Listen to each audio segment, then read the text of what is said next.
Lideramos el camino de la opinión pública y buscamos que la cultura del debate alcance consensos y soluciones a los problemas de nuestro país.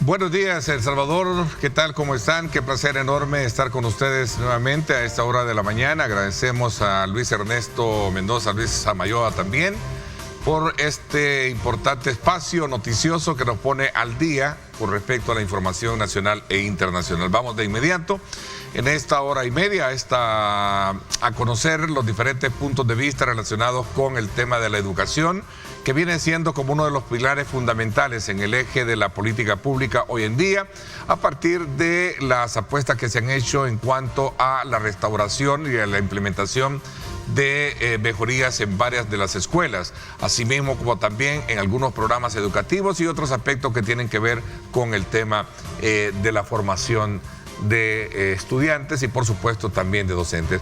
Pero ¿qué dice el gremio magisterial al respecto? Este día quiero darle la más cordial bienvenida al secretario general de ANDE 21 de junio, al profesor y licenciado Israel Montano. Bienvenido, gracias por acompañarnos. Gracias, Ernesto, un saludo fraterno para todo el Magisterio Nacional, para la comunidad educativa, el pueblo salvadoreño en general y especialmente aquí al colega Jorge Villegas, que está con nosotros, y al espacio que usted nos da para que conversemos sobre la educación del país este día en su prestigioso programa. Así es, en efecto. Quiero darle la más cordial bienvenida al secretario general también de Bases Magisteriales, el profesor Jorge Villegas. Bienvenido, profesor.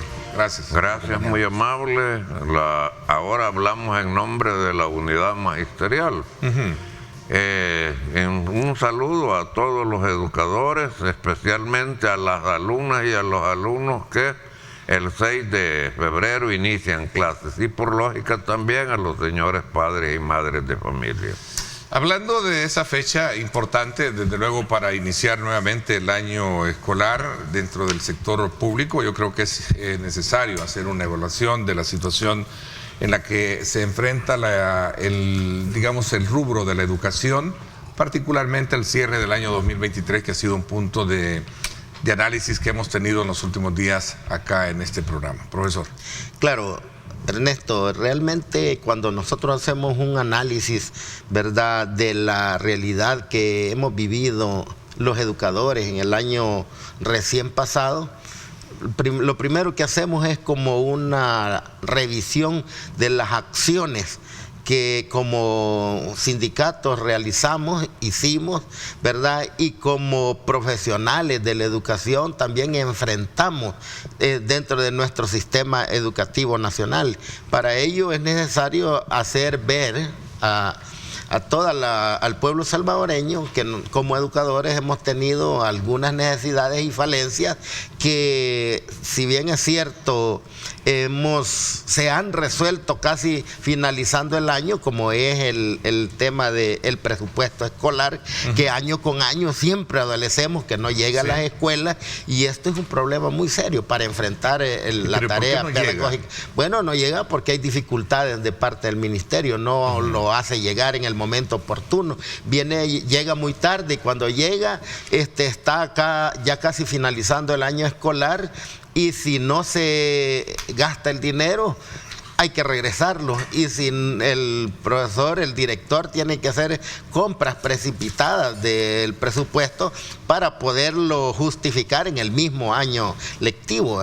Entonces eso es una de las dificultades. Otro de los problemas que nosotros hemos visto en el transcurso del año escolar es que han habido como algunas atribuciones por parte de algunos funcionarios del Ministerio de Educación en contra de la ley de la carrera docente. Es decir, no se respeta la legislación del magisterio salvadoreño. Para nosotros han habido una serie de atropellos violentando el debido proceso a la ley de la carrera docente, y algunos funcionarios, ¿verdad?, sobreponiéndose en contra de directores, profesores y otros miembros, ¿verdad?, que conformamos el Magisterio Nacional. Son temas bien delicados, puntuales, ¿verdad? ¿no? Puntuales.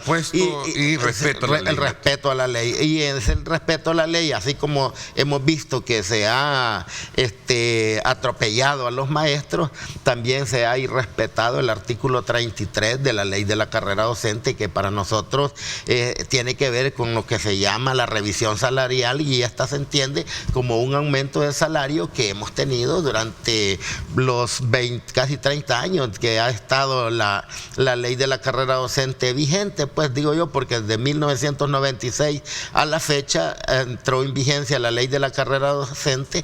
Toda la vida ese artículo, los gobiernos que hemos tenido lo han respetado, y junto a los maestros organizados que hemos establecido una mesa para hacer el proceso de revisión salarial, y allí un acuerdo para el aumento de salario, que no lo hemos tenido.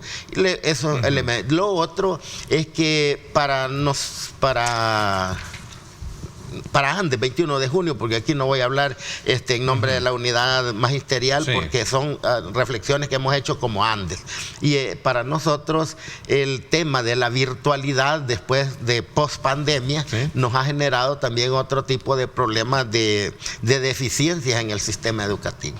Nosotros hemos visto cómo estudiantes, ¿verdad?, se quedaron como mal acostumbrados a ese proceso de educación virtual, y al final los estudiantes no hacen esfuerzos extraordinarios para mejorar la capacidad académica como tal. Y esto implica que al final hay procesos que el mismo Ministerio de Educación posee, como el proceso de evaluación, que para nosotros está erróneo, está equivocado, porque los estudiantes, sepan o no sepan, siempre son promovidos. Existe en el fondo una promoción masiva que no determina la capacidad que el niño y el joven debe tener para que continúe en el curso superior. Ese tipo de elementos hay que analizarlo y decirle al Ministerio de Educación, especialmente al ministro, que como Andes 21 de junio, que como dirigentes, comunidad magisterial, le estamos pidiendo que formemos una mesa técnica para el tema de salario. Pero como antes, nosotros le hemos hecho siempre en público, y usted lo sabe, Ernesto, que siempre le hemos pedido que nosotros nos ponemos a la orden para poder impulsar ese modelo, ese proyecto que él está desarrollando, que le llama Mi Nueva Escuela, porque ese es un plan, Mi Nueva Escuela. Mi Nueva Escuela. Ese proyecto, sin el respaldo del magisterio, es imposible que se haga. Entonces nosotros estamos dispuestos a hacerlo, pero hay que sentarnos para que lo podamos hacer. Vamos a ver, profesor Jorge Villegas, desde la unidad magisterial, cuénteme un poco cómo se recibe este nuevo año escolar y cómo cerramos el ciclo 2023, para poder tener elementos de juicio que nos van a permitir en el programa poder desarrollarlos. En primer lugar, debo decir categóricamente, con mucha responsabilidad, que el señor ministro actual ha sido incapaz para gerenciar esa institución llamada Ministerio de Educación, Ciencia y Tecnología. ¿Por qué? Ya el compañero Israel hablaba de la entrega tardía y daré detalles del presupuesto escolar anual. Para el padre de familia, para el ciudadano que no conoce qué es ese presupuesto escolar anual, lo explico.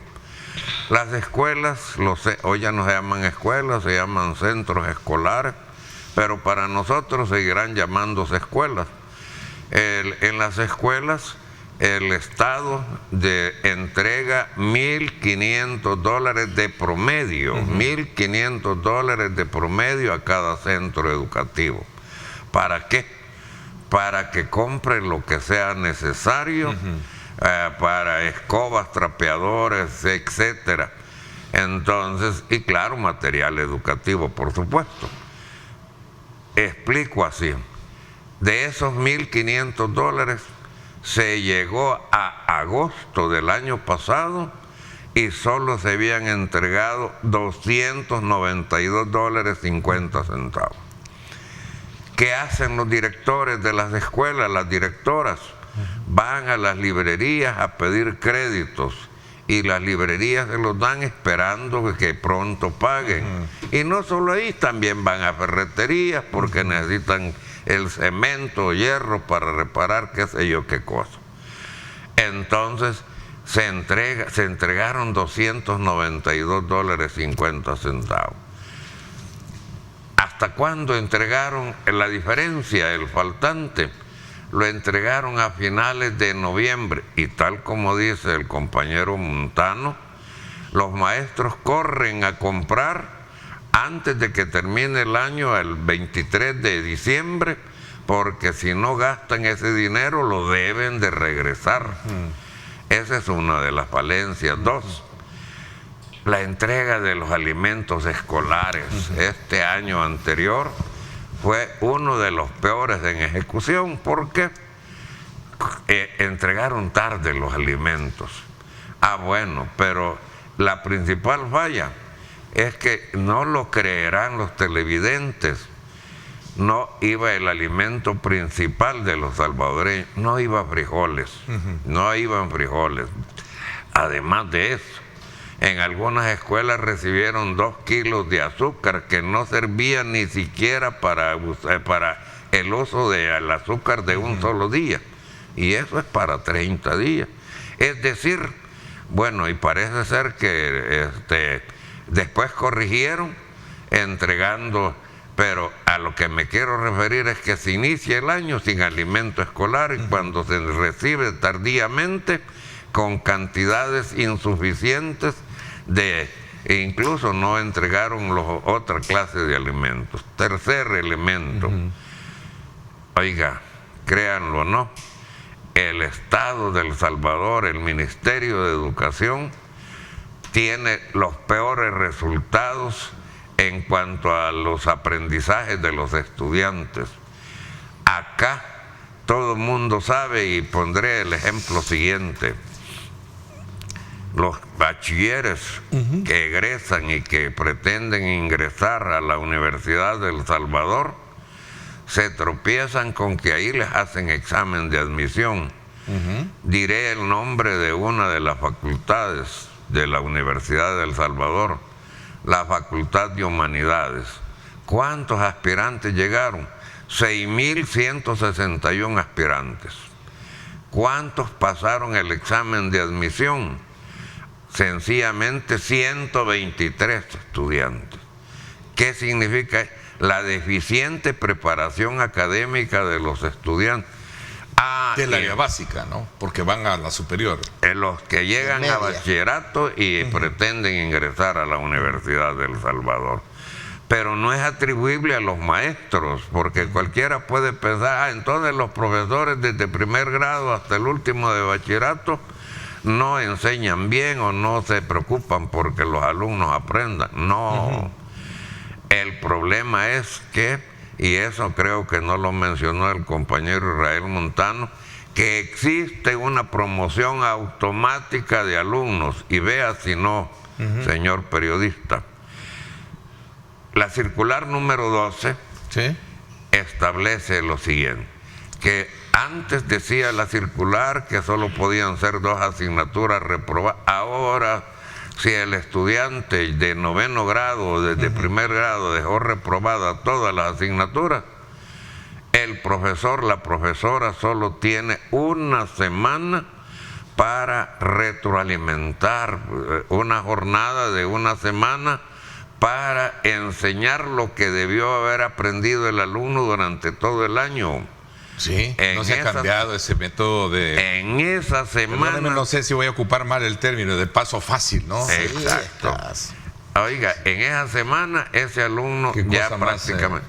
Y esa es la primera semana de noviembre. La primera semana de noviembre. Y los de bachillerato, pues estos son más generosos, les dan 2 semanas de clases de refuerzo. ¿Cuándo fue? La segunda y tercera semana de noviembre. En esas 2 semanas deben de adquirir los conocimientos, las habilidades y las destrezas requeridas para cada asignatura. Recuerdo que este año 2023, indagando un poco sobre el tema en particular, el Ministerio de Educación trazó digamos, el reto de llevar a cabo 2 pruebas diagnósticas a estudiantes de escolares, ¿no? Claro, es que, Ernesto. Y entonces cuando ustedes me plantean que siguen bajo esa lógica de que aquel estudiante que reprueba tiene derecho a un pequeño reforzamiento y pasar la prueba, los resultados a la hora de entrar a una educación superior, a un método evaluativo en la universidad, prácticamente no pasa. Sí, claro, es que vea, el problema es que la educación virtual en este país también degeneró el proceso. Usted planteó dentro de los 4 esquemas que el tema de la virtualidad generó deficiencias en los estudiantes por la comodidad, por lo que sea. Así es obvio, estábamos en una pandemia y eso lo tenemos que entender, pero hubo un comodismo por parte del sector estudiantil y también del sector magisterial, hay que decir ambos, ¿verdad? Un método de educar a través del teléfono, de la computadora, pero sin tener esa relación directa que es la que hace activa la acción pedagógica. En ese contexto, pues, los efectos de esto son los que hoy estamos viendo, Ernesto, y aquí cuando nosotros revisamos la aplicación de las pruebas, por ejemplo, la prueba Avanzo, que es sinónimo de la prueba PISA, que es la que se aplica aquí en el país como producto de los países desarrollados a nivel internacional, ellos tienen ya su método, porque nosotros como gremial, como Andes 21 de junio, en el caso personal, yo soy miembro de la Internacional de la Educación para América Latina y hemos hecho análisis objetivos de las pruebas estandarizadas, y las pruebas estandarizadas, bueno, surgen con una finalidad. La finalidad es de sincronizar a nivel mundial, que los jóvenes, los niños piensen igual, que los niños tengan el mismo criterio. Entonces aquí hay un error, y esto lo hacen los países desarrollados, desde Finlandia, en Europa, ¿verdad? Y nos miden con esa misma prueba que ellos elaboran, nos miden a nosotros cuando son realidades totalmente diferentes. Y lo que ocurre es que para ellos quisieran que el mundo entero, la juventud, los niños, piensen igual, sincronizar. Hay una estrategia de ellos de robotizar el pensamiento de nuestros niños en el sistema educativo. No hay oportunidad que los niños piensen, expresen lo que sienten, escriban, actúen. No hay nada de ello. Y es lo que nosotros queremos. Al principio y al final de años eran las 2 pruebas que se estaban haciendo, ¿no? Es obvio. Entonces, fíjense que las pruebas, al final, de nada sirve hacerlas, pues. ¿Y cuánto es el gasto que genera hacer todas esas pruebas? Para nosotros debería de ponerse el joven en bachillerato a elaborar una composición, un estudio, y que lo expresen, que lo narren, que hablen, que interactúen de la realidad educativa que viven. Entendería yo que estos son instrumentos evaluativos, formativos, que de alguna manera exploran ese conocimiento y habilidad, digamos, de formación cognitiva que el estudiante debe de tener a partir de un proceso de formación que lo da el maestro, ¿cierto? Óigame, créalo o no, está en su derecho de dudarlo. ¿Qué es lo que las famosas pruebas Avanzo? ¿Qué es lo que hace el Ministerio de Educación? Se autoengaña el Ministerio de Educación, engaña al estudiante, engaña al padre de familia y a la sociedad entera del Salvador. ¿Y a ustedes, a los maestros? No, nosotros no nos engañan porque nosotros conocemos, estamos ahí en el lugar de los hechos, como dicen ustedes. Óigame, el estudiante hace la prueba Avanzo, puede hacerla si quiere en la institución o fuera de la institución. Bueno, ayer en una entrevista nos decía el periodista, mencionando el nombre del Instituto Nacional donde ocurrió, que a la casa de la alumna que obtiene el primer lugar llegaron los demás compañeritos, amigos de ella, a contestar las mismas respuestas que escribía la estudiante que tiene el primer lugar, es decir, copia colectiva, grupal.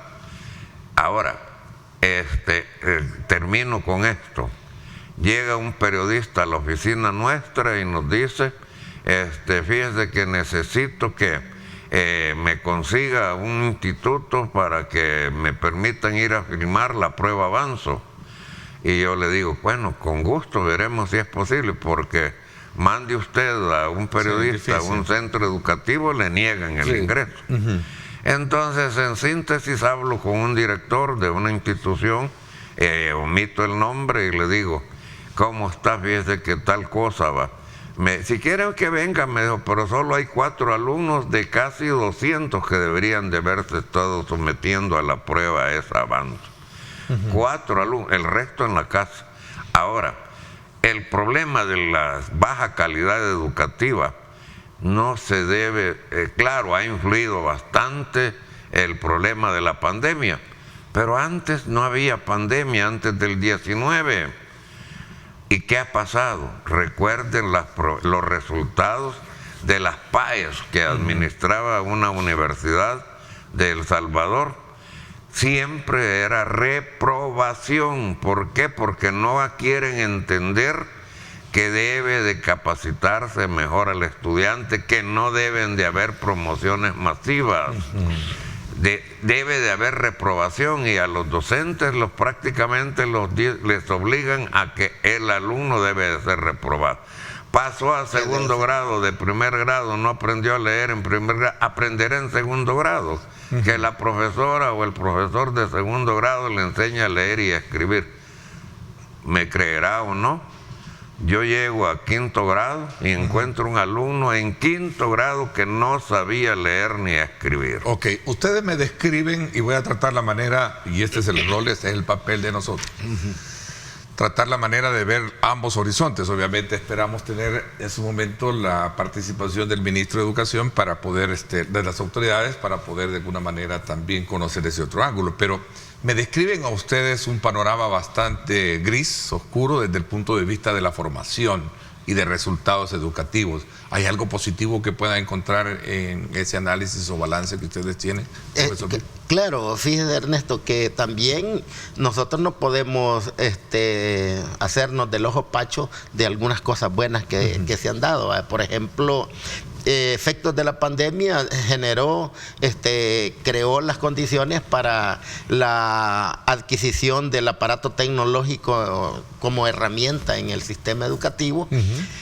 Y algo que nosotros habíamos venido solicitando en nuestra plataforma reivindicativa desde hace más de 15 años, ¿verdad? Lo que nunca soñamos ni pensamos es que al estudiantado se le iba a otorgar la tecnología. Eso sí, la exigencia era para los maestros, que los maestros deberíamos tener una computadora para que nos sirviera de herramienta para trabajo. Pues para nosotros fue tan agradable conocer que casi el 100% del estudiantado en el año 2023 se completa la entrega de computadoras, tablets. Entonces, para nosotros eso es muy positivo.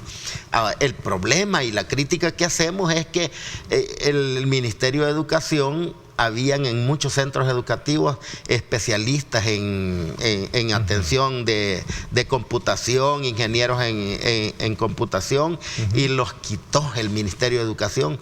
Entonces nosotros lo que le hemos pedido al ministro es que regrese esos especialistas, esos técnicos a los centros educativos. Ahora resulta que en una escuela que tiene 1000 estudiantes, allí hay necesidades de un técnico informático. Los maestros son 40, 60 profesores, tienen computadores y no tienen quien les chequee la computadora, no tienen cómo hacerlo. O sea, entonces no hay asistencia técnica inmediata de la tecnología que el mismo ministerio ha facilitado a las escuelas. Entonces nosotros le pedimos al ministro de que regrese esos especialistas a las escuelas, y que todas aquellas, aunque sea por grupo, debe haber un técnico que le dé asistencia técnica a todos los centros educativos, porque de nada sirve tener una tablet o una computadora solo por tenerla, Ernesto. Y es que esta es una herramienta que nos debe de servir para la educación presencial. No debemos quedarnos en que la educación tiene que ser requiere de actualizaciones inmediatas y de procesamiento. Y de igual manera tienen que haber reformas a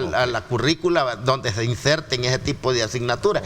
Para nosotros eso es algo positivo. Es muy positivo. Lo otro que vemos positivo es la inversión que se ha hecho en el tema de la primera infancia, ¿verdad?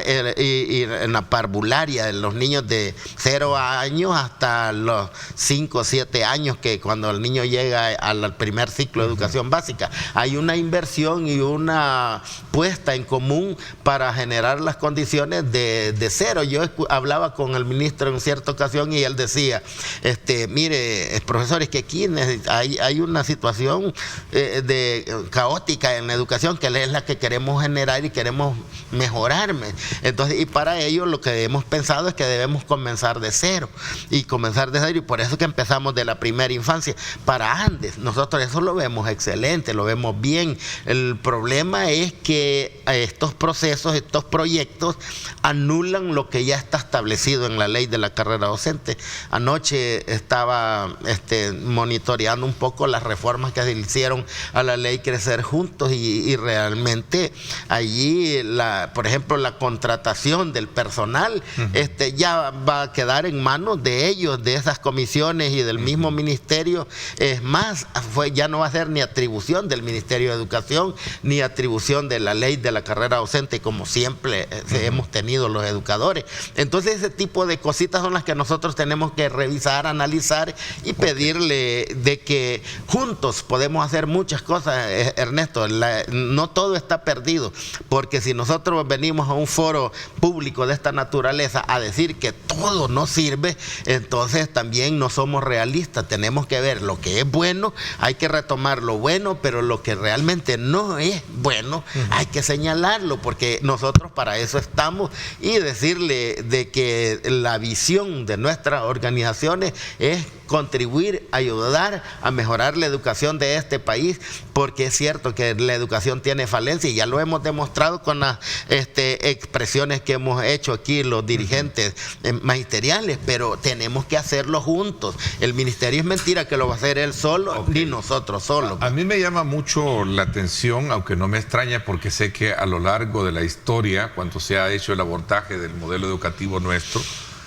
siempre ha salido hasta cierto punto o limitado o reprobado, ¿verdad? Eso lo hemos visto con las pruebas PAES como tal. Y un hecho que denota lo significativo del presente año, o del año que está que culminó recientemente, es precisamente esa realización de esas 2 pruebas diagnósticas a estudiantes, una al inicio y otra al final, ¿verdad?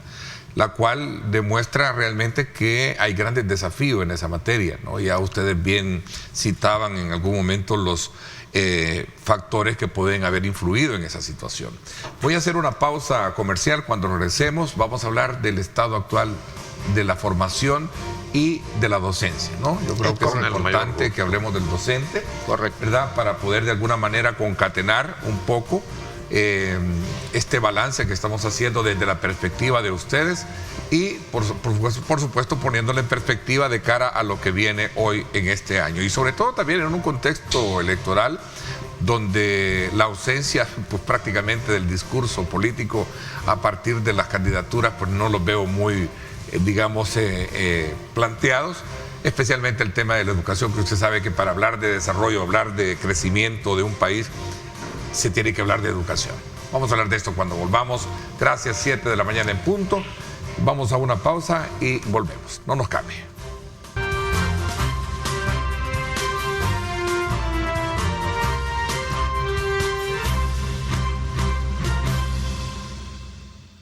Bueno, gracias nuevamente por estar con nosotros. Continuamos conversando esta mañana con el secretario general de Andes 21 de junio, el profesor y licenciado Israel Montano, y por supuesto también con el secretario general de Bases Magisteriales, Unidad Magisterial hoy, el profesor Jorge Villegas. Y estamos haciendo un balance de la situación de la educación en el país, tomando como punto de referencia los resultados de las 2 pruebas que se llevaron a cabo en el año 2023 por parte del Ministerio de Educación, y que sin duda alguna no reflejan mayores cambios de lo que a nivel de la historia se ha venido teniendo como resultado en el proceso formativo de los estudiantes, que es precisamente notas de bajas calificaciones, lo cual pues demuestra de que algo está pasando y algo hay que hacer.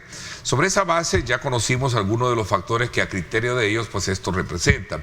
Ahora veamos un poco el proceso de formación docente y de las condiciones por las cuales laboran también, que creo que es importante aprovechar estos minutos para comprender qué cambio se debe de hacer para que en su momento también la situación de los docentes sea un factor de aporte muy significativo en este reto que se tiene como país. Claro, Ernesto, necesitamos que de parte del Ministerio de Educación, ¿verdad?, se haga una reforma profunda, específicamente en los pensus de estudios universitarios donde se forman los educadores.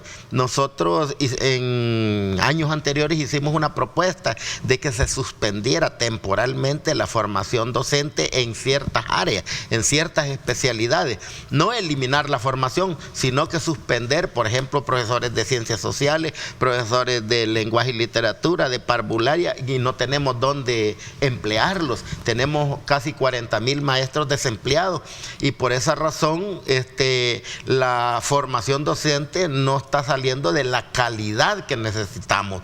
Yo soy del tema y el pueblo, los maestros a nivel nacional van a compartir conmigo el criterio. Soy del tema que no somos los culpables los maestros, sino que es el sistema que nos ha formado. Porque que le señalen al maestro que él es el responsable de la falencia en el sistema educativo, y qué culpa tiene el profesor que lo mal formó. ¿Y quién lo mal formó? Una institución universitaria. ¿Quién la autorizó esa institución? Porque es una pregunta que estaban formulando. Sí, hablaba precisamente que el proceso de formación del maestro, dice acá un televidente que no se escribe, el proceso de formación del docente parte de la mala educación que también él recibe de quien lo forma, en este caso. Correcto, él es el Ministerio de Educación, la universidad, es la universidad, pero la universidad tiene una autorización del Ministerio de Educación. Por ejemplo, nosotros siempre hacemos la pincelada histórica. Cuando se cerró Ciudad Normal, que eran donde realmente se formaban los maestros de maestros, ¿verdad? Y se aperturaron varias universidades, muchas universidades, es decir, como disputándose la formación docente. Entonces, en ese contexto hubo una desgeneración de la formación docente y es más la dificultad de ingresar en la Universidad de El Salvador también generaba que muchos estudiantes sin tener vocación para ser docentes estudiaran la docencia buscando tener un empleo inmediato. Entonces, ¿qué pasó con el gobierno del FMLN que creó una figura casi similar, emulando lo que fueron las escuelas normalistas? Yo recuerdo que fue el instituto... El Infod. Sí. Claro, nosotros... ¿Qué pasó con eso? ¿Fue un fracaso? Sí, fue fracaso porque no se le dio seguimiento y no se respaldó. Por ejemplo, la intención de crear el Infod, porque era una de las propuestas nuestras, fue... prácticamente eso, capacitar y formar a los maestros para una generación diferente. Lamentablemente no hay voluntad para tener profesores con calidad. Ok, profesor, la formación docente en el país no debe de estar en manos de actividades formativas, educativas, comerciales, debería de ser algo aparte. Claro que sí. Yo, solo para darle el espacio a Jorge, se necesita que el Estado, el Ministerio de Educación tenga una universidad pedagógica nacional donde se formen los maestros. Es más, debería de hacerse como se hizo en Ciudad Normal, que el aspirante a ser maestro debe de tener vocación y debe de haber de entrada una selección específica para ver quién tiene y no tiene la vocación para ser educador. De lo contrario, nosotros vamos a seguir con esta dificultad que tenemos hoy, la degeneración en la formación. Hay mucha deficiencia, no voy a decir que en la generalidad, pero sí hay maestros que en su momento, a la hora de escribir, muestran realmente cuál es el proceso de formación que ellos tienen. No digo la generalidad, habrán algunos. Sí, profesor. Sí, yo quería referirme en otras expresión. Se mercantilizó el sistema educativo formador de docentes. Es decir, se autorizó a todas las universidades que solicitaban la creación de la carrera de pedagogía. De tal manera que ahí entra lo que le interesa al rector o a la junta directiva, es que el estudiante pague la mensualidad de la matrícula. ¿Le interesa que salga bien capacitado? No, no le interesa. Ahora bien, lo que debe de hacerse es, incluso ya el compañero Israel lo acaba de decir, aquí tenemos docentes hasta para exportar. 40,000 docentes desempleados, algunos con 25 años de haber egresado, se dedican a cualquier otra actividad económica menos a la docencia, y los que se dedican a la docencia trabajan en colegios que pagan menos del salario mínimo,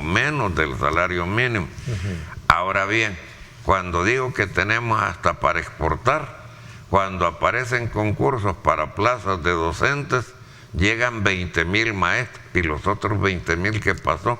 O se fueron del país o están trabajando en otra actividad y ya no quieren, o han perdido la confianza en los procesos de selección de plazas. De tal manera pues que la mercantilización de la educación ha afectado al sistema educativo. Debe de haber, llámesele instituto formador, ya universidad pedagógica oficial, con el nombre no interesa, pero el Estado debe de retomar la formación de docentes tal como era en el pasado. Claro, no, para eso, Ernesto, nosotros estamos 100% convencidos, y yo he sido siempre del criterio que el Ministerio de Educación debe de utilizar los conocimientos que tenemos algunos compañeros en los sindicatos para que nos sentemos y elaboremos políticas públicas. Yo insisto en ello. Fíjese que resulta que cuando no se elaboran políticas públicas educativas a mediano y largo plazo, resulta que aquí fallan los procesos. Yo siempre he criticado que en El Salvador es el país de los planes en el tema de educación. ¿Por qué el país de los planes? Cada gobierno tiene un plan, claro, plan decenal, que 2021, que vamos a la escuela, de políticas públicas, y especialmente en esa materia. El Salvador digo, no esto, todo, sino que todo así, luego el toro, bueno, una serie de planes. Entonces, pero ¿por qué razón no podemos proyectar una educación de largo plazo? A largo plazo y cimentada? Porque se politiza la educación. Eso. El problema es que cuando la educación se politiza, no funciona. Se necesita que sea académicamente establecida, y para eso nosotros nos ponemos a la orden. Debería haber un receso educativo desde esa perspectiva para reflexionar qué es lo que queremos. Correcto, el ministerio debe de generar un congreso pedagógico con los maestros y tenernos ahí para sacar el sentir y pensar de los maestros. Es más, fíjate que hay una pausa pedagógica que realiza, y yo les decía en otro programa que es necesario que en esa pausa pedagógica el ministerio debe de sintetizar las experiencias pedagógicas exitosas de los maestros. Hay maestros que en 3 meses le enseñan a leer y a escribir a los niños y no sabemos cómo lo hacen, y por qué no rescatar esa experiencia exitosa del maestro y plasmarle. Y el Ministerio de Educación cada año dice: este es el folleto, este es el libro de la experiencia exitosa de primer grado, de segundo, de tercero, hasta bachillerato. El maestro necesita tener un buen salario, pero también debe de tener una buena formación. Es correcto. ¿Qué pasó con aquella prueba que también se le sometía a la PAES, la famosa PAES de los maestros? Es que la PAES es la misma que hoy se llama Avanzo, es la misma prueba PISA.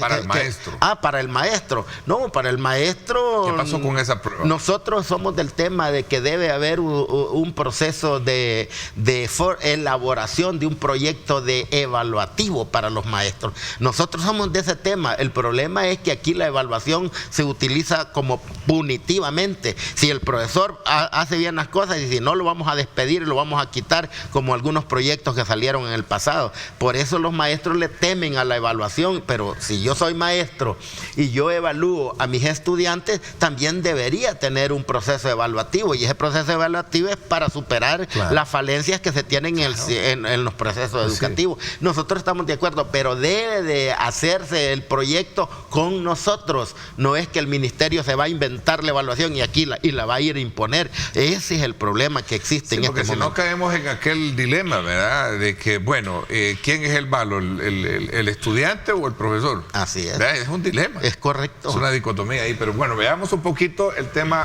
de las preguntas que hace nuestro público. Dice acá, la computadora no la usan para estudiar. No hay un programa que les enseñe a los alumnos a usarla adecuadamente. Nadie lleva un control sobre quién está utilizando las tablets y las computadoras. Bueno, ese es un comentario que nos hacen el público. Y tiene toda la razón. Fíjate que hay muchos niños y jóvenes que en vez de utilizar bien la computadora y la tablet, lo que están haciendo es viendo pornografía, o si no viendo TikTok, pasando el tiempo. Esa es supervisión de los maestros. No hay supervisión y los padres de familia no tienen la capacidad de supervisar a los niños. Pues sí, dígame, en las zonas rurales, el padre que ni sabe cómo se enciende una computadora o cómo se apaga, ¿cómo va a supervisar a su hijo que tiene una computadora? Es decir, se necesita que un programa para capacitar al uso de la tecnología también al padre de familia. Por eso nosotros como sindicatos hemos propuesto que debe de haber también un programa, una campaña de escuela para padres de familia, no solamente en el área de valores, sino que una escuela técnica, académica, que ayude a los padres de familia cómo supervisar a sus hijos en la casa, porque la educación tiene como 2 o 3 pilares fundamentales. Uno es el hogar y el otro es la escuela, ¿verdad? Y si si una de las dos falla, ¿verdad?, entonces no funciona la otra. Para que la educación sea efectiva, debe estar sólida en el hogar y sólida en la escuela. Y esto nos va a llevar para que avancemos a futuro con una buena educación para nuestra Vamos población. a ver, profesor Villegas. Buenos días, Ernesto. ¿Podría preguntarle a sus invitados cuál es el porcentaje de inasistencia escolar y si faltar a clases es un factor para no pasar el grado? Empezaré por la parte segunda de la pregunta. El faltar a clases anteriormente estaba lo siguiente, que un alumno podía ser reprobado si había faltado 30 días en el año. Ahora eso desapareció, que es lógico, pues si faltó 30 días en el año puede quedar reprobado. 2, el porcentaje de inasistencia es variable, es dependiendo de la escuela, dependiendo de la zona geográfica, dependiendo si es una temporada de lluvia, que los alumnos tienen que pasar quebradas, ríos, etcétera. Por ahí puede ocurrir la inasistencia, pues, es decir, no puede ser un patrón generalizado de decir que siempre de un grado, pongámosle de unos 35 alumnos, siempre habrá unos 3, que 4, que 5 que faltan por enfermedad, por lo que sea, pues, pero no puede haber una tabla estandarizada para decir tantos faltan. Dice, ahí estaba otro complemento, que si la ley Crecer con Cariño no le permite a los profesores exigirle a los estudiantes se esfuercen en cumplir con sus tareas, dice, que era lo que buenísima pregunta, yo felicito a quien la hizo. De veras, ahora está mal diseñado el proceso educativo. Una profesora, directora de una escuela me dice, mire, profesor, esta es la generación de cristal. ¿Sí? ¿Por qué? Porque yo tuve un problema que llamé la atención a un niño por tal motivo y vino la mamá. Y eso fue antes, no fue en este año anterior, fue hace como 3 años. Y vino la mamá a decirme que me iba a ir a demandar al CONNA porque yo había maltratado psicológicamente a su, porque le pedí que dejara de hacer lo que estaba haciendo, que era algo indebido, pues. De tal manera de que ahora, olvídese que le puede decir al niño, ¿trajo usted su tarea? No. ¿Y por qué? Entonces ocurre eso, de que cualquier cosa que usted haga, que en relación, si usted fuera docente con los estudiantes, hay que tener guantes de seda para tratarlos en el sentido de que no se les puede ni pedir, bueno, entonces me la trae mañana. ¿verdad? La que le dejé, y hoy se lleva esta y así segunda. así se va yendo el tiempo. Así se va. A ver, es un caso muy interesante, sobre todo también que no hemos hablado un poco del tema de la seguridad en las escuelas, que entendería yo que hoy bajo el nuevo sistema, régimen, se ha mejorado. Claro. Hay una pregunta interesante, Mire, porque el tiempo se nos está yendo. Dice, buenos días, ¿qué opinión les debe a ellos el uso de manuales elaborados por la UNFPA, que es Naciones Unidas por la Infancia, ¿verdad? Y donde hipersexualizan a los niños y destruyen la identidad? ¿No cuestionan ese tipo de materiales ustedes como maestros? ¿Qué piensan? Por supuesto que debe ser cuestionado. Lo cuestionan. Que nosotros, sí, nosotros cuestionamos, porque realmente allí lo que se está vulnerando son los principios morales de la familia. Sin embargo, si nosotros pudimos ver que hubo una expresión mundial, ¿verdad?, que en el programa, en el concurso de Miss Universo, habían participantes que no eran mujeres. Desde ahí, ¿verdad?, nosotros, para no meternos en cuestión complicada al estar cuestionando eso, y si nos viene un manual desde la ONU de que se debe respetar la equidad de género, el respeto, nosotros estamos de acuerdo en el respeto, y de lo que no estamos de acuerdo es que en la educación sea quien va a instruir y que va a proliferar y va a incentivar a las personas que tienen ese tipo de condiciones. Pero como educadores tenemos que aprender a convivir con todas esas realidades, porque si no, el maestro, ¿cómo va a atender a un niño, a una niña que tenga alguna identidad de esa naturaleza? Debemos estar capacitados, Ernesto. En 20 segundos, propuestas. Bueno, para nosotros primero hay que crear políticas públicas educativas alternativas a lo que se está haciendo, ¿verdad?, para que mejoremos ese proyecto de Mi Nueva Escuela. Ok, profesor Villegas, diálogo. Entiendo que no existe un canal abierto. Sí, no hay diálogo, ¿Sí? ¿cierto? ¿Están cerrados los canales de comunicación? Oficialmente se lo decimos acá a nombre de la unidad magisterial. La unidad magisterial es la unión de varios asociaciones y sindicatos de docentes. En este año no ha habido una sola reunión con el señor ministro. ¿Qué proponen? Que se abra el diálogo. Si es que con conversar no se pierde absolutamente nada. Ok. Bueno, el tiempo se me fue. Quiero agradecerles el que nos hayan permitido conocer desde la perspectiva de ustedes, como gremiales de representantes de maestros, hablar sobre este tema. Vamos a buscar, desde luego, como siempre, el espacio para que autoridades de educación nos den también su punto de vista con relación a lo que hemos conversado este día. Gracias, profesor, por habernos acompañado. Les agradezco muchísimo. Nos vamos a una pausa, 7:20, y regresamos con más. Gracias.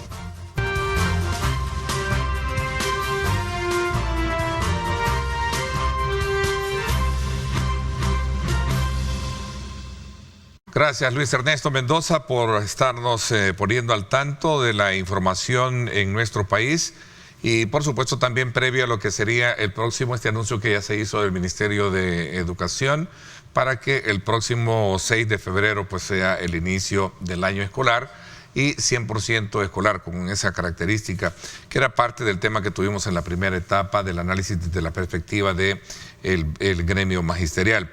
Vamos en esta segunda parte del programa a conocer el trabajo que se ha venido haciendo en materia de obras del Ministerio de Obras Públicas, la inversión en infraestructura y la facilitación de muchos aspectos que, sin duda alguna, aprovechamos la presencia del ministro Romeo Rodríguez para que nos hable sobre el estado actual de estas obras y las proyecciones para el presente año. Bienvenido, ministro, gracias por acompañarnos.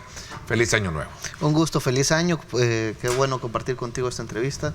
Mandarle también un saludo a todas las familias salvadoreñas que nos ven y que nos escuchan a través de este medio de comunicación y también a través de las distintas plataformas de redes sociales. Ministro, antes de dar paso a conocer desde luego lo que ya vimos estos dos últimos días, que fue precisamente la demolición de estas estatuas de bronce que eran parte del monumento denominado a la Reconciliación Nacional, y que de alguna manera pues traza un eje importante de discusión en la historia política militar de nuestro país, tras haberse desde luego elaborado o construido en el marco de un aniversario de los acuerdos de paz. Esto fue el aniversario número 25. ¿Cómo cierra el ciclo navideño, sobre todo también en cuanto a controles vehiculares? Vi que hubo un balance y se dieron a conocer estadísticas específicamente sobre el grado de siniestralidad y accidentes y otros que se tuvieron, ¿no? Sí, así es. Si querés comenzamos con los accidentes para poder dar un dato y luego pues pasamos con lo que iniciamos este año. Pues bien, nosotros estuvimos en diferentes controles vehiculares a lo largo y ancho de nuestro país, principalmente porque en la época festiva, normalmente en agosto, Semana Santa, en este caso pues el mes de diciembre, en Navidad, pues sabemos que muchas personas de alguna manera salen a diferentes sectores y pues hay varios conductores que en estado de ebriedad pues tienen algún accidente, muchas veces son fatales, hay que decirlo, ¿verdad? Y pues esto pues son cosas que se pueden evitar, ¿verdad? Los accidentes no ocurren de la nada, siempre tienen un motivo y normalmente los motivos son distracción al conductor, conducir a una velocidad excesiva, invadir carriles, en sí pues y respetar las leyes de tránsito de nuestro país. Pero uno de los principales en este tipo de época es conducir bajo los efectos del alcohol. Y es por eso pues que se desplegaron diferentes personal del Viceministerio de Transporte, pero también de la Policía Nacional Civil, para poner controles antidoping en diferentes partes de carretera. Tanto así pues que terminamos con números casi que casi un 80% más de personas detenidas, por ejemplo, con respecto al año pasado. Si nosotros comparamos pues las estadísticas, ¿verdad? Ahora bien, para dar un dato a detalle, del 23 de diciembre hasta el 1 de enero, nosotros tuvimos solo en la parte de personas fallecidas por accidentes, un 16% menos. Es decir, si bien es cierto, tuvimos personas fallecidas, pero fueron menos con respecto al año pasado. Con personas detenidas tuvimos un 78% más detenidas por estar bajo los efectos del alcohol cuando estaban conduciendo, y representaron 142 personas detenidas. Es decir, 142 personas pasaron el 24 de diciembre, el 31 de diciembre y el 1 de enero bajo Bartolinas, ¿verdad?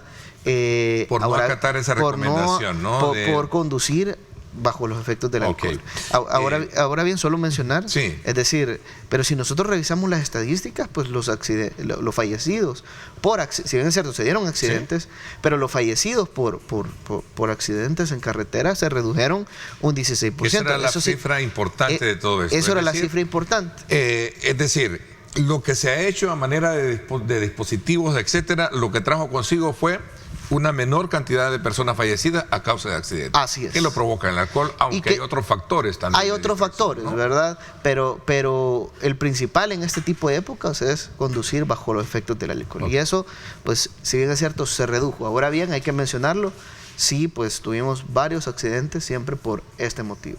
Ok, ministro, en sustitución de las 3 estatuas de bronce que comentaba en la presentación del programa, que eran parte del Monumento a la Reconciliación que se inauguró en el 2017, si no mal no recuerdo, en la denominada Plaza de la Transparencia, en el marco de la conmemoración del 25 aniversario, así ya corroboré, de los acuerdos de paz. Está la construcción de un nuevo espacio en ese mismo sitio, ¿sí? Así es. Y se dio la demolición. Si tú te recuerdas, pues ese es un espacio que ha estado siempre olvidado. Además, los salvadoreños ni tan siquiera llegaban, porque lo que había ahí, pues, era un muñeco horrible, ¿verdad? Unos monumentos horribles que no representaban nada al país, ¿verdad? Ni la paz ni nada, ¿verdad? Es más, si nosotros revisamos las estadísticas de nuestro país, pues antes de los años 90 pues teníamos un índice considerable de delincuencia, pero incluso después de los años 90 nos volvimos en el país más peligroso del mundo, es decir, el país con más violencia en todo el mundo, sin tener una guerra. Es decir, habían otros países, por ejemplo, que estaban en guerra en ese momento, pero El Salvador era el país más peligroso, a pesar que no había una guerra formal, digamos, entre comillas, ¿verdad? Porque estaban las pandillas que atacaban y mataban salvadoreños, ¿verdad? Y que lamentablemente gobiernos que en sí dijeron que iban a garantizar paz, pues fue, lejos de eso, convirtieron en el país, El Salvador, el país de las pandillas.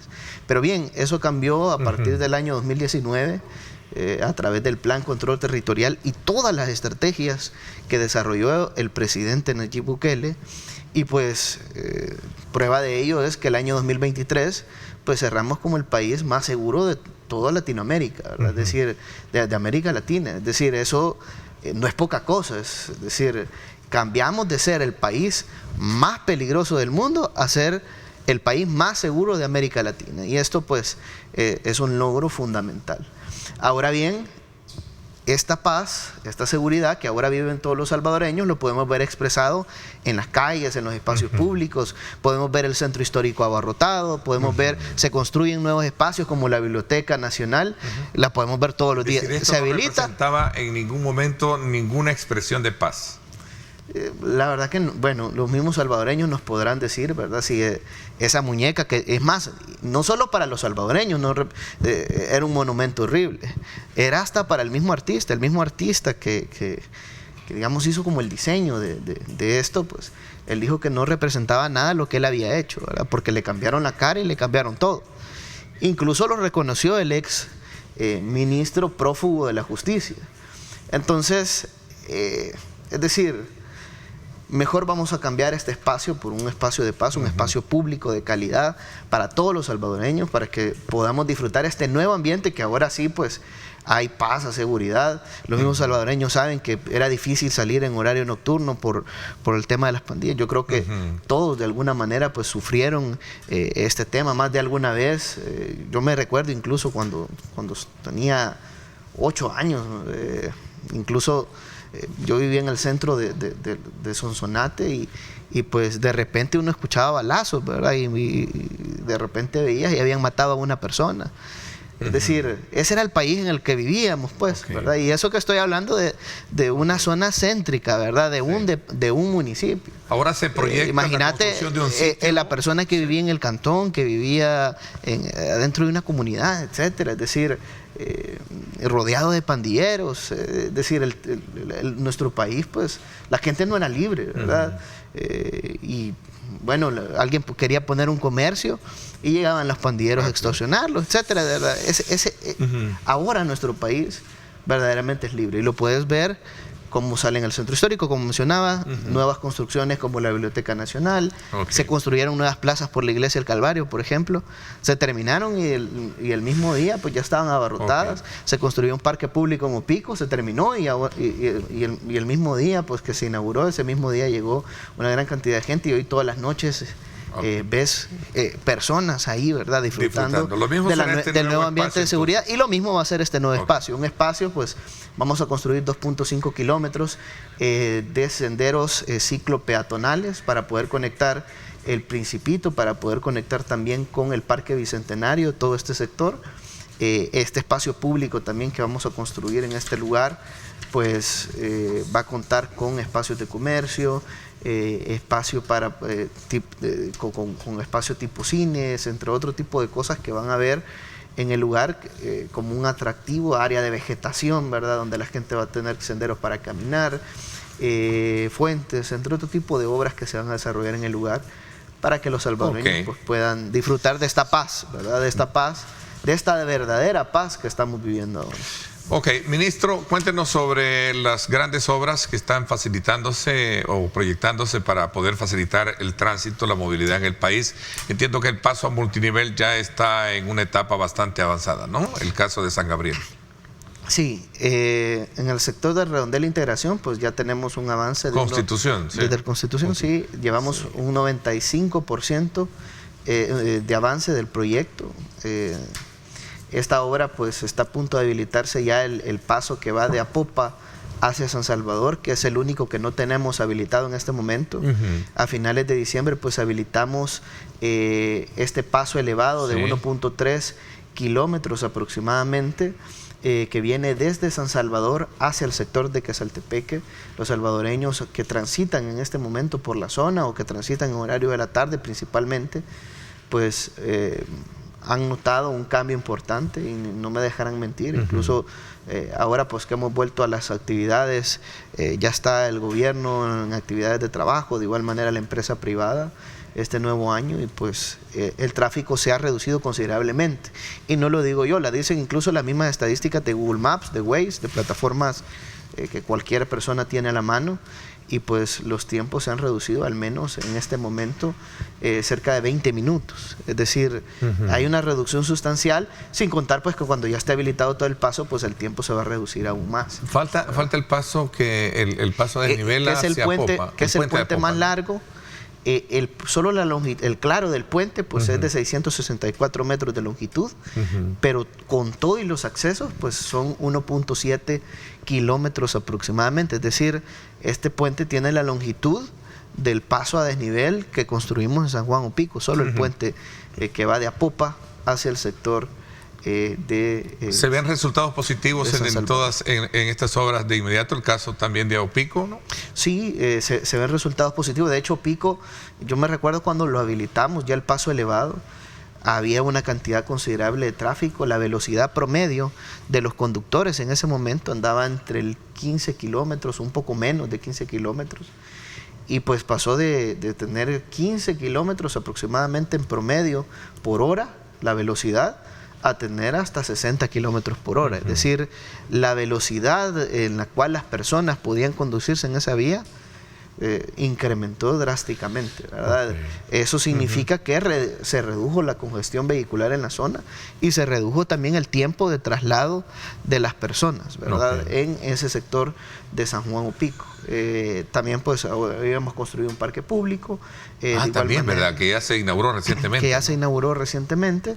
De igual manera, pues un ingreso hacia el sector de Opico, que algunos de la oposición pues querían decir que nosotros ¿Y qué pasó no lo habíamos contemplado. ¿Qué pasó con ese diseño? Lo que sucede es que tú no puedes hacer muchas de las cosas al mismo tiempo. ¿Por qué? Porque, dentro del proceso constructivo hay varias partes, ¿verdad? Adquisición de terrenos, diseño de ingeniería que se tienen que tener, ¿verdad? Entre otro tipo de pues partes del proyecto pues que se deben de cumplir para luego pues poder pasar a la parte de ejecución. En el caso del acceso de Opico, pues teníamos que hacer algunas obras de drenaje y otro tipo de obras antes de poder habilitarlo, esa parte pues del proyecto. Es decir, nosotros lo contemplamos de un inicio, el acceso a Opico, porque sabíamos que era importante, pero como parte del proceso constructivo pues tuvimos que dejarlo al final. De igual manera pues el parque público, es decir, si no conformábamos y no construíamos el paso elevado, pues no podíamos hacer las actividades que pues, conllevaban. Ministro, siempre que abordamos el paso se activa, obviamente la población está muy pendiente y piden y aprovechan su presencia para poder hacer preguntas que están relacionadas con esto. Este es un tema que con usted lo hemos conversado anteriormente, sobre cuánto tiempo los habitantes de la zona del Kilo 5, se recuerda que anteriormente lo abordábamos, tendremos que esperar una solución, dice, ¿cuánto tiempo? Estas vacaciones fueron 3 horas de tráfico y ningún agente de tránsito ni del BMT, por ejemplo, ¿no? Sí, bueno, ¿ya se tiene algo concreto para este...? Sí, ya hay un diseño de ingeniería, es prácticamente como una especie de oreja la que se va a construir. La idea pues es no pasar por un redondel, sino que tener pasos elevados para poder incorporarse, ya sea desde el sector de San Salvador o Sonsonate hacia el Kilo 5 y viceversa, ¿verdad? Desde el sector de La Achadura y toda la carga que viene de Guatemala, pues poder pasar por el Kilo 5 a través de un paso elevado, incorporarse a la carretera que va hacia el sector de Sonsonate y San Salvador. Y pues el tráfico que va hacia el puerto de Acajutla o que viene del puerto de Acajutla hacia Sonsonate, pues que siga transitando en la carretera, ¿verdad?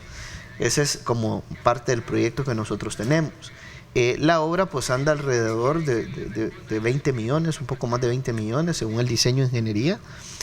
Nosotros pues estamos trabajando actualmente con el Banco Centroamericano de Integración Económica en varios proyectos, ¿verdad? Uno es la ampliación de la carretera litoral desde la playa del Obispo hasta la playa del Sonte, cerca de 23 kilómetros, que queremos ampliar de 2 a 4 carriles. Los salvadoreños no me dejarán mentir, principalmente en época vacacional se hace tráfico en ese sector, es decir, a pesar que hay un bypass, pero caemos a una calle, venimos de una calle de 4 carriles y llegamos a una calle de 2. De 2. ¿Verdad? Y ahí pues, se representa un embudo. Y ahí pues se hace un embudo. Entonces queremos ampliar ese tramo de calle Y pues en ese financiamiento pues también estamos llevando el proyecto del paso elevado en el sector del Kilo 5, ¿verdad? Entonces, estamos avanzando. ¿Estamos hablando de cuánto tiempo, ministro, para tener ese ya en concreción, para darle respuesta al público? Digamos que en enero esperamos nosotros que, digamos, ya está en la parte de la misión terminada de parte del BESIE. Posteriormente, pues esto tiene que pasar a el directorio del banco, ¿verdad? Ellos tienen que terminar un análisis previo. Entonces eso podría ser entre marzo más o menos, a más tardar, y posteriormente viene la licitación y la construcción del proyecto. Ok, interesante. Voy a hacer una pausa. Cuando regresemos hay una pregunta también relacionada con el tema de los semáforos inteligentes. ¿Le parece si hablamos sobre el tema de la movilidad? Un tema muy importante porque, quieras o no, el tema de la situación vehicular en el país sigue siendo apremiante, ¿no? Está también la construcción de ya el inicio de las primeras obras del viaducto, ¿no? Sí, así es. También vamos a hablar de eso cuando regresemos. Pausa y no me cambie, 7:44.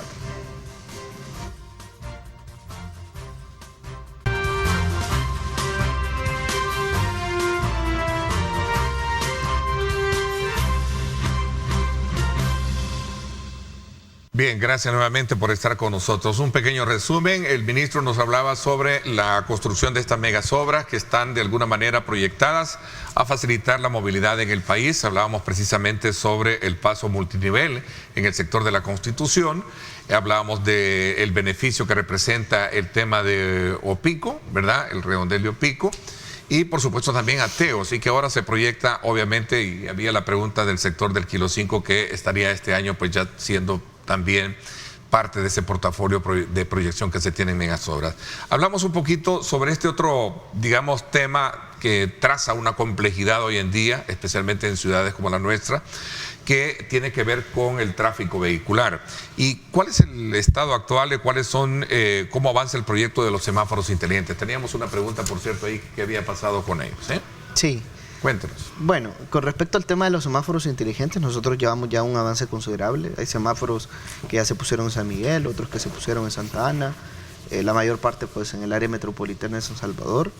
Estamos trabajando para que muy pronto pues ya tengamos activo el centro de monitoreo y con esto poder hacer la última optimización del proyecto, es decir, eso significaría que vamos a optimizar los corredores principales para que se reduzca el tiempo de traslado de la población salvadoreña, que consideramos que se podría reducir hasta en un 30%, es decir, es una parte de muchas soluciones, ¿verdad?, al tema de la movilidad, ¿verdad?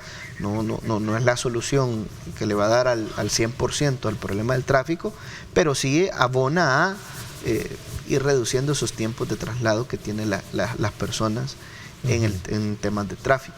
Entonces, se han instalado sistemas Bluetooth en diferentes tramos de carretera, prácticamente donde tenemos los semáforos, y pues a través de eso estamos monitoreando también el tiempo de desplazamiento de las personas en las diferentes intersecciones, los congestionamientos viales, y a través del centro de monitoreo la idea es pues que si vemos que en un corredor las personas están tardando más en poder llegar hacia su lugar de destino, poder de alguna manera garantizar que ese tiempo pues se reduzca, que si se tardaba 6 minutos pues se reduzca menos tiempo, ¿verdad?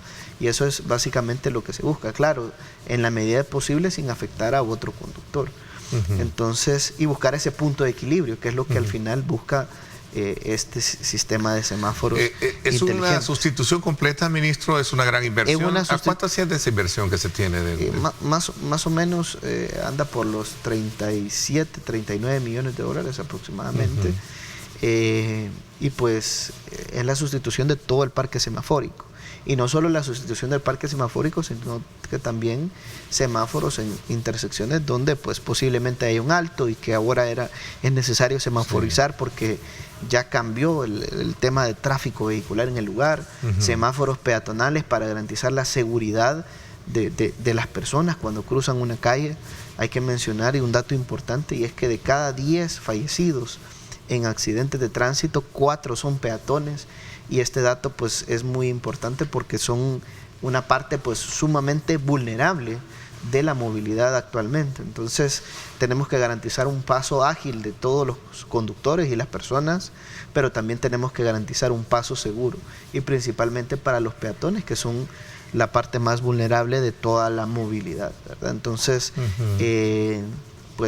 ¿hay alguna fecha que se tenga para poder tener ya, digamos, es la implementación completa del sistema de semaforización inteligente, ministro?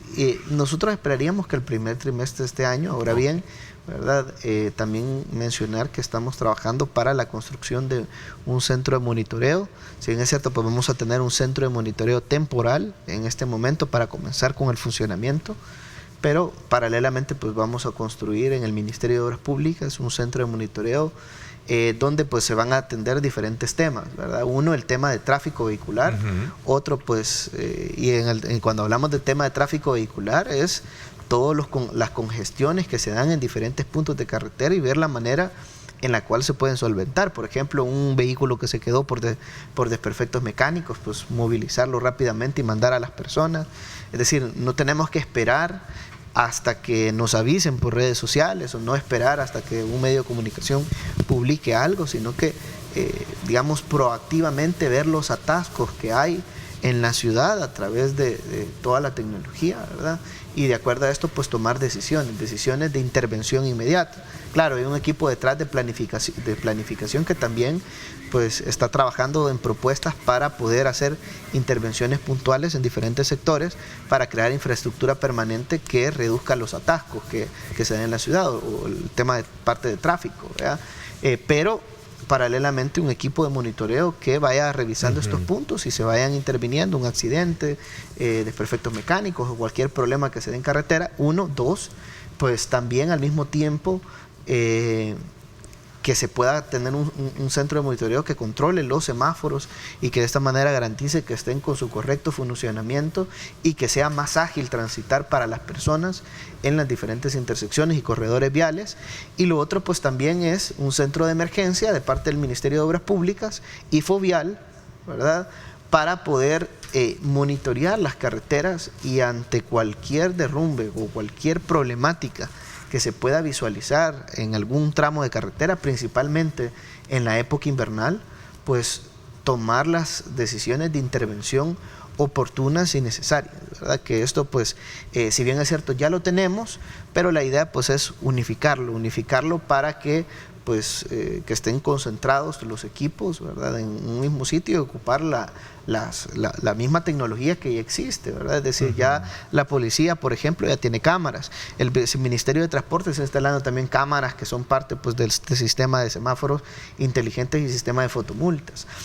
También por su lado, hay alcaldías que también tienen cámaras. Entonces, utilizar todo el MOP también tiene en lugares vulnerables. Entonces, utilizar todos estos equipamientos unificados para poder tomar decisiones en temas de tráfico, pero también en temas de reducción de vulnerabilidad.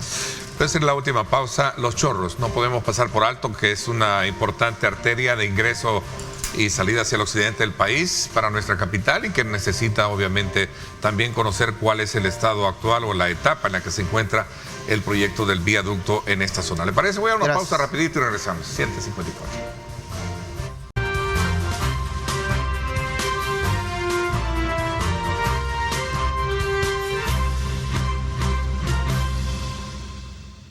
Bueno, gracias. Voy a correr en el tiempo porque nos está comiendo. Veamos el tema de la etapa en la que se encuentra el proyecto del viaducto de Los Chorros, que es otra mega obra de mucha importancia para el país, ¿no? Sí, así es. El proyecto de la carretera de Los Chorros, pues, es el proyecto más grande de infraestructura vial que se habrá construido en la historia de nuestro país. Si bien es cierto, pues es una obra importante mencionar, pues, que ya el proyecto ha comenzado.